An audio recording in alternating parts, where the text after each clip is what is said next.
What would you say to a person, male, female, Black, Latino, Asian, who feels oppressed, who feels lost, who feels unsettled about issues of race, issues? No. Any issue? Any issue. Yeah, to me, the answer for every person, man, woman, boy, girl, black, white, tall, skinny, fat, whatever, is always the gospel, is always the good news. So even if they're feeling confused about, let's say, their race, like who am I and what am I, you got to go back to the gospel, that we are image bearers of God.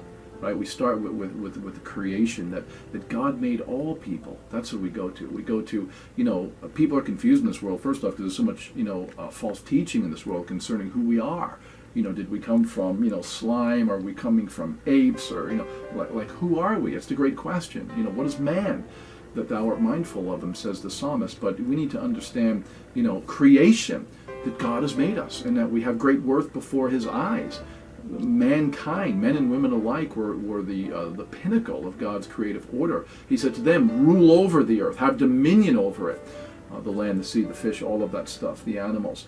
And but we go on from there and we say that the next part is not only creation, but there was the fall of man. Man fell into sin, so that we are born with a sin nature, so that we're not only sinners by nature, by our birth, but then we become sinners by practice.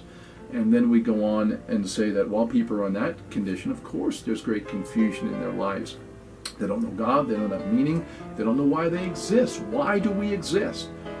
Who were we made for? What were we made for? The answer to the Bible is we're made for God, and we're made to glorify his name. The Puritan Catechism, Westminster Catechism, a first question, what is man's chief end? In other words, what's the purpose of his life? The chief end of man is to glorify God and to enjoy him forever and ever. So people are confused about all kinds of stuff. Race, background, sexuality, all that stuff.